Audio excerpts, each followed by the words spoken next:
Hi there, here's a bunch of updates I made on this bike. So this originally was a budget build, 2025 budget build bike. It actually went relatively far. It still was in the choice after 2/3 of voting. So that went well. But meanwhile the situation has changed, and simply speaking, I will actually use this on a regular basis, since in Singapore on the public transport you're only allowed a folding bike unless you take both wheels out, so it's easier to just fold the bike, and therefore this actually becomes a different gets a different meaning, this bicycle, for as it will be needed. So I have meanwhile done a couple of upgrades which would have been outside the budget, but since the budget build's over, I can do that. It's my bike. So where shall we start? Let's start from the back. The last thing that I've done is I had to replace the tire. This is a Schwalbe Big Apple 2.35, and no matter how well I adjusted this rear wheel, it's completely true now. Under load, let's say you cross a speed bump, it would still compress and it would rub. The frame is not completely symmetrical. It has nothing to do with the wheel being off center or something. I tried my very best, but I have to balance the bottom stays with the upper stays, and they're not correct to each other. So I could have corrected it for one, but not for two, because they were leaning off the other side for each other. I have done now the following. I'm in between, perfectly centered with the brake, which then gives me an equal position of the brake arms. But that would mean that we are closer to this stay than we are on that. So under compression, the 2.35 was rubbing on the left, making some awful noises. Not good. So unfortunately all I had is a 1.75. That's the one that's mounted now, but it solves the issue. Okay. So yeah, I did a lot of work truing this wheel. This is a very, very low quality wheel, so it's very difficult to get this half decent. It still has a play up and down, so I will need to have a go even more. Another thing is that if you don't tighten these bolts equally from side to side, go slowly left, right, left, right, the position of the wheel will not be correct, which again has to do with the quality of the frame. So the two axle positions left and right are kind of wonky. Okay. Here's something I really like. A tiny little anodized green cable end. I have 3 of them now. I love that. Works with my graphics from the drinks can. What I have to do, I put this originally on there because the chain would always come off, but the issue was the chain was too worn. It was the original chain. The bike was parked in the rain, and that's how it wore out. I think didn't have much use, I think.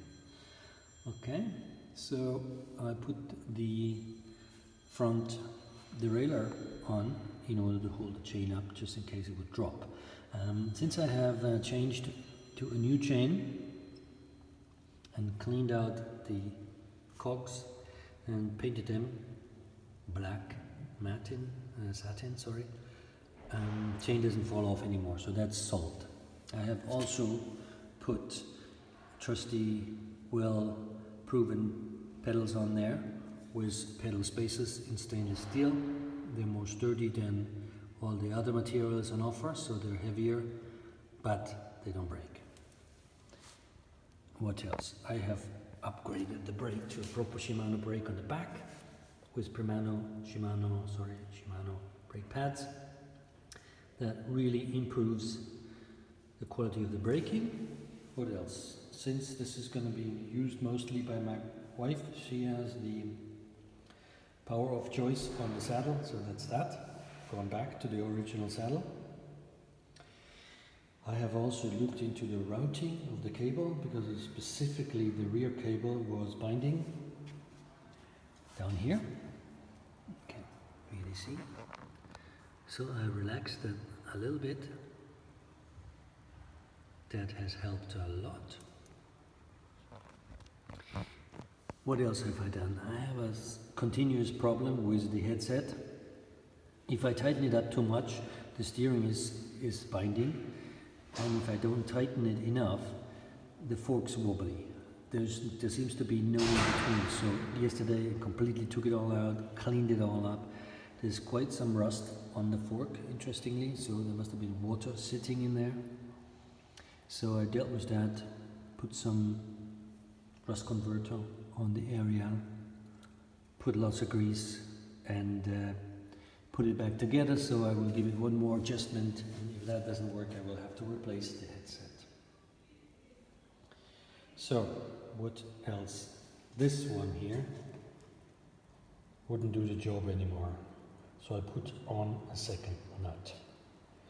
So, because of the thread inside this little round unit is broken.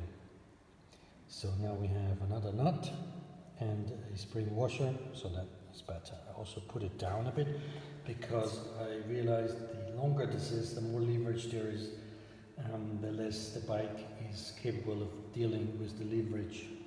I mean, look at the leverage of this very long piece that is tiny little set in the frame. So I don't get it. Why do you do that? Just make this wheel, this head tube a little bit longer. Make it so much better to ride. You know all the hype of the Prompton bicycle that now has 20-inch wheels? Ha ha ha. Big fat 20-inch wheels? Here we go. I have that. And this didn't cost 2,000 euros, this bike, as you know. I have a similar issue as I have here with this. So I'm going to replace this bolt here with a longer one, and I can put a nut on top as well. And I'll take this out because it's grouching when you rock it from side to side. It's quiet for the moment because I can only use the leverage with one arm, but trust me, it's grouching badly. So next, I will give this brake another chance, the front brake, by sanding the braking surface. There was a lot of shavings of aluminium inside the brake pads, which I have cleaned out. And I'm going to sand the braking surface and hope this clears it. If not, I will also replace the front brake with the same as I put on the back. So, lastly, grips. I've taken these grips off. I put hairspray inside in order to glue this because this only clamps only on one side. But sadly, this still gives you a very imprecise, mushy, moving feeling. So I'm going to replace this with a double clamping handlebar grip. Also, we'll replace the handlebars because as I'm cycling along, this hits my knee in any kind of slightly more elaborate, extreme mobile situation. So that will be changed to some 25.4 handlebars, and we'll move it out of my knees. Also, there's quite a nice rise on this. It's quite an old bar. I bought that new probably about 25 years ago. Still have it. It's a good bar. It's kind of hard to see. Ecstasy is the brand.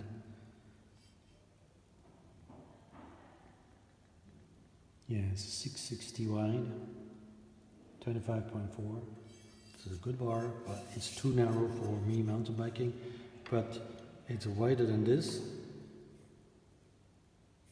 and a little higher, and yeah, it gets out of my knees. So that should solve that problem.